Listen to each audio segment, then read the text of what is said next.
So hello मित्रांनो, तर बघू शकता आम्ही आज चाललेलो आहो केळवा बीच पालघर. तर मित्रांनो बघू शकता किती मस्त वातावरण आहे इकडे. रस्ते म्हणजे एकदम टापटीप, टाकाटाक. काय वातावरण आहे, काय हे नजारा, वाव. टर्न बिन मस्त, लाल परी येऊ राहिली पुढून, एवढी कुचत कुचत चढते पहा कशी. एवढा आहे, टर्न बिन एकदम मस्त आहेत, काय प्रॉब्लेम नाही. मग उतरायला घाट बीट डेंजर आहे नाही का. बघू शकता लय मोठमोठाले टर्न, असं एकदम वळण जागच आहे. वातावरण एकदम जंगल वगैरे लय खूप, म्हणजे असा जंगल ना पाहण्यासारखा आहे. आम्ही हा बघा एक रायडर.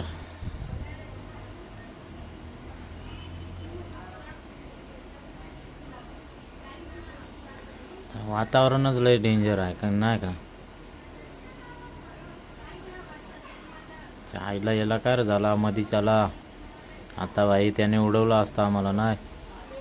हा म्हणे माझे म्हणे एक रील्स काढली ना भाई त्याची पण रील्स. हां टाकटूक टाकटूक डुडू डुडू डुडू डुडू डुडू डुडू डुडू डुडू डू. भाई मी काय कमी आहे का. मग माझी त्याला सांगितली माझी काढ, माझी पण रील्स काढ म्हण.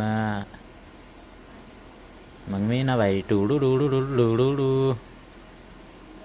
ते झालं. मग आपण पोचलो केळवा बीच. भाई इथं बघितलं तर डायरेक्ट भरती आली होती नाही का समुद्राला. डायरेक्ट लाटाच्या लाटा येऊ राहिल्या त्या डायरेक्ट, काही जबरदस्त. मग मस्त गाडी लावायचा प्लॅन चालू होता.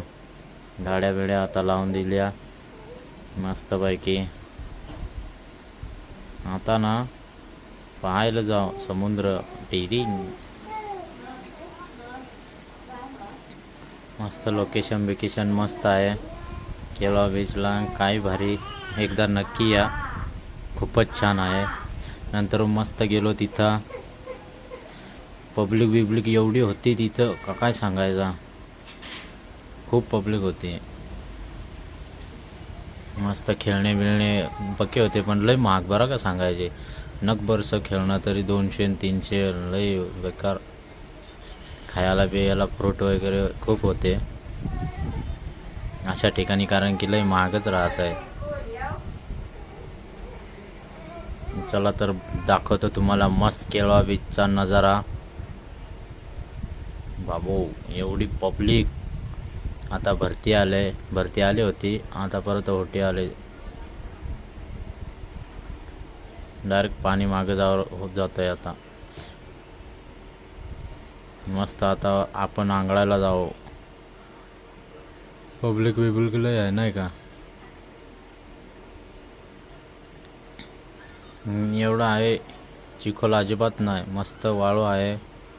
भाई आमचे मित्रांनी भाई काढली ना 39च्या स्पीडनी पाण्यातून अशी. मस्तपैकी आंघळायला आता चाललो आहे. हा भाई तर लय डेंजरच आहे हा रील्स काढायला आमच्या नाही का. भाई गेला ना डायरेक्ट मध्ये पाण्यात आंघळायला. तो म्हणे जातो सांग मध्ये.